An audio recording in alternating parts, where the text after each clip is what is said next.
Habari kamili. Tehran. Iran na Marekani zimetoleana kauli za vitisho wakati haijafahamika wazi ikiwa duru ya pili ya mazungumzo ya amani huko Islamabad itafanyika licha ya Pakistan kuendelea na maandalizi ya mkutano huo, huku taarifa zikieleza kuwa makamu wa rais wa Marekani JD Vance anasafiri leo hii kuelekea Islamabad. Rais wa Marekani Donald Trump ametishia kuishambulia vikali Iran ikiwa haitafikia makubaliano mapya, huku spika wa bunge la Iran Mohammad Bagher Khalibaf akitaja kuwa wamejiandaa vilivyo na wako tayari kuonesha mbinu mpya kwenye uwanja wa vita. Hayo yanajiri wakati makubaliano ya kusitisha mapigano kwa muda wa wiki mbili yaliyoanza kutekelezwa Aprili 8 yanatarajiwa kufikia tamati usiku wa leo, hali inayozusha hofu ya kuzuka tena kwa vita hivyo vya Mashariki ya Kati. Mpaka sasa bado kuna hali ya sintofahamu kuhusu kufanyika kwa duru ya pili ya mazungumzo ya amani kati ya Marekani na Iran.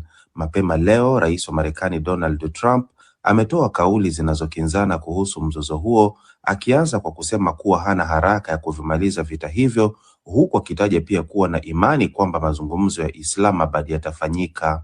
Ikulu ya White House imesema makamu wa rais JD Vance yuko tayari kuanza safari kuelekea katika mji mkuu wa Pakistan, Islamabad, ambao unaendelea na maandalizi ya kuwa mwenyeji wa duru ya pili ya mazungumzo ya kujaribu kukomesha vita hivyo vya Mashariki ya Kati ambavyo vimeutikisa uchumi wa dunia kutokana na kupanda kwa bei ya mafuta. Aidha, serikali mjini Tehran haijaeleza wazi msimamo wake, huku ikikataa kuthibitisha ikiwa itashiriki au la kwenye mazungumzo hayo, lakini ikaendeleza shutuma dhidi ya Marekani kuwa imekiuka makubaliano ya kusitisha mapigano kwa kuweka vizuizi kwenye bandari zake na kushambulia na kuchukua udhibiti wa meli ya Tuska. Ismail Baghei ni msemaji wa Wizara ya Mambo ya Nje wa Iran. Kwanza, hatutakubali kupangiwa na Marekani tarehe ya mwisho katika kulinda maslahi ya taifa la Iran. Pili, vita hivi havikuanzishwa na Iran. Juni mwaka jana na mwaka huu, Iran ilichukua hatua za kutetea uhuru wake. Tutaendelea kuilinda nchi yetu kwa kuzingatia maslahi yetu. Bila shaka, ikiwa Marekani na Israel wataanza uvamizi mwingine, jeshi la Iran litafanya kila lililopo katika uwezo wao wa kuilinda nchi. Wakati huo huo, jeshi la walinzi wa mapinduzi wa Iran limeonya kuwa litashambulia meli yoyote itakayojaribu kupita bila ruhusa kwenye mlango bahari wa Hormuz, hatua iliyokosolewa vikali na Rais Trump akisema kuwa Tehran pia inakiuka makubaliano hayo ya kusitisha mapigano kwa muda wa wiki mbili ambayo yatakwisha muda wake usiku wa leo Jumanne. Bei ya mafuta kimataifa imepanda maradufu kutokana na hali ya mvutano na hofu ya kuanza tena kwa vita hivyo. Spika wa bunge la Iran Mohammad Bagher Khalibaf ametahadharisha kuwa Tehran imejiandaa ipasavyo ikiwa vita hivyo vitaanza tena, huku akisisitiza kuwa kamwe hawatakubali kufanya mazungumzo yatokanayo na vitisho, na kwamba katika wiki mbili zilizopita za utekelezaji wa makubaliano ya kusitisha mapigano, Iran imekuwa ikijiandaa kuonyesha mbinu zake mpya kwenye uwanja wa vita. Asante sana Bakari Ubena.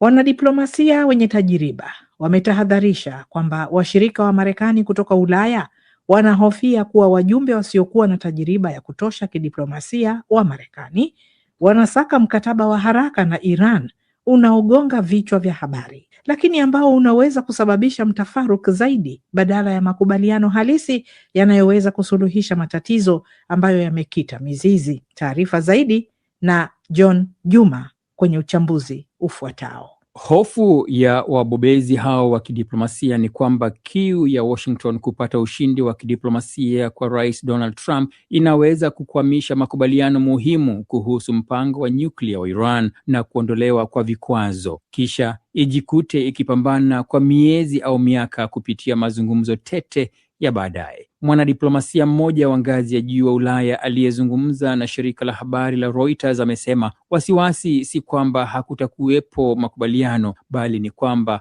kutakuwa na makubaliano mabaya. yatakayosababisha matatizo yasiyokwisha leo na siku za usoni. Hata hivyo, msemaji wa ikulu ya rais wa Marekani Anna Kelly aliyeulizwa maswali kuhusu mbinu ya mazungumzo, malengo na hatari za kuharakisha makubaliano hayo, alipinga ukosoaji dhidi ya ujumbe wa Marekani, nikimnukuu: Rais Trump ana rekodi inayothibitika ya kupata makubaliano mema kwa niaba ya Marekani na raia wake, na atakubali tu mkataba unaotanguliza maslahi ya Marekani, mwisho wa kunukuu. Ndivyo alivyosema Anna Kelly. Wanadiplomasia kutoka Ufaransa, Uingereza na Ujerumani walioanza mazungumzo na Iran tangu mwaka 2003 wanasema wametengwa kwenye mazungumzo ya sasa. Kuanzia 2003 hadi 2015, wanadiplomasia wa nchi hizo kwa ushirikiano na Marekani walifikia mkataba wa kudhibiti mpango wa nyuklia wa Iran kwa maelewano kwamba Iran itaondolewa vikwazo, lakini Trump aliiondoa Marekani kwenye mkataba huo wakati wa muhula wake wa kwanza madarakani, akisema uliegemea upande mmoja. Mapema mwezi Aprili, baada ya siku 44 ya mashambulizi, wajumbe wa Marekani na Iran walianza mazungumzo mjini Islamabad, Pakistan, kwa mara nyingine wakijikita kwenye mpango wa nyuklia wa Iran na kuondolewa kwa vikwazo vya kiuchumi dhidi ya Tehran. Wanadiplomasia wanasema ukosefu mkubwa wa uaminifu na tofauti kali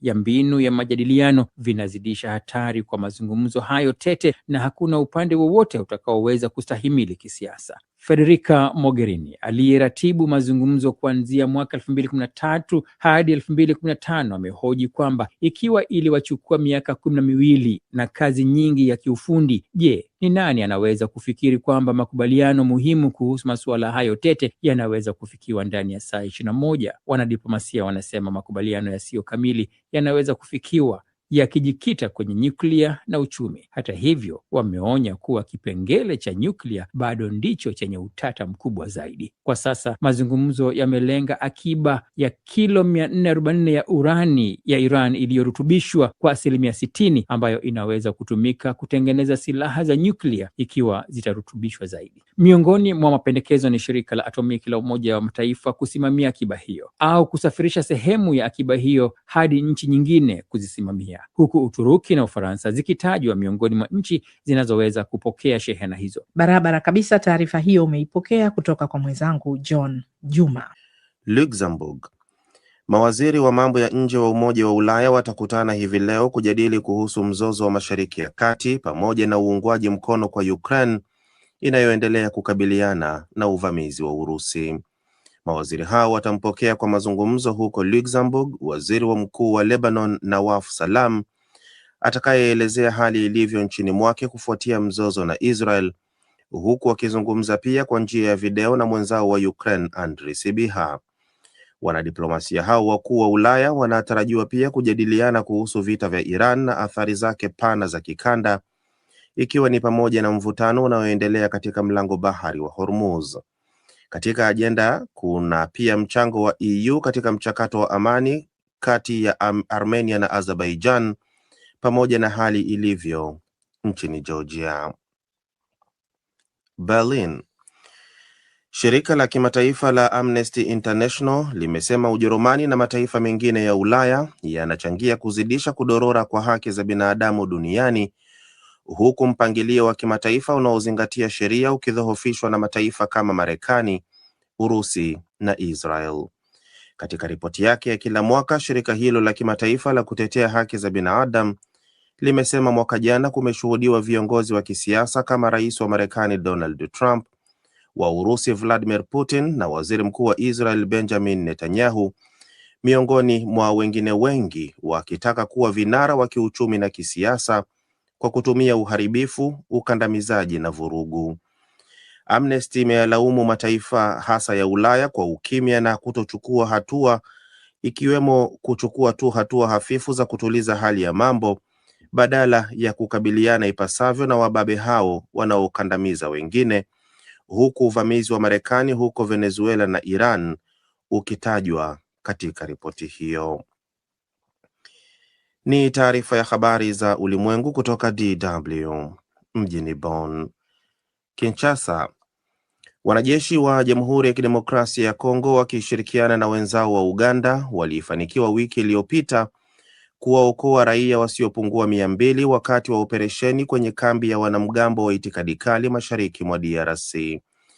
Taarifa hiyo imetolewa jana na msemaji wa jeshi la Uganda, Chris Magezi, aliyetaja kuwa watu hao walikuwa wameshikiliwa mateka katika kambi iliyokandwa na mto Epulu na waasi wa ADF wenye mafungamano na kundi la kigaidi linalojiita Dola la Kiislamu IS, na wengi wao walikuwa ni wagonjwa.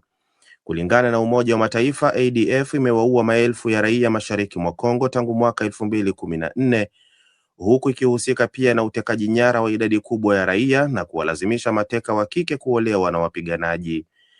Mnamo mwaka 2021, Uganda iliwatuma wanajeshi wake nchini Kongo kusaidia serikali ya Kinshasa kupambana na kundi hilo.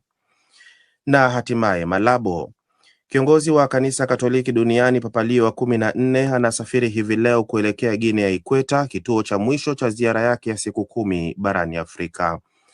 Hapo jana akiwa Angola, Papa Leo alilaani vitendo vya rushwa na unyonyaji unaofanywa na wenye nguvu dhidi ya wanyonge, na kwamba matumaini ya wengi yanakatishwa tamaa na ghasia zinazotumiwa ili kuwanufaisha matajiri. Kiongozi huyo ametoa wito wa usambazaji wa haki wa rasilimali za Afrika, akisema ukosefu wa haki unaharibu mioyo, huku mali za wengi zikimilikiwa na wachache. Mwisho wa habari za ulimwengu kutoka Bonn.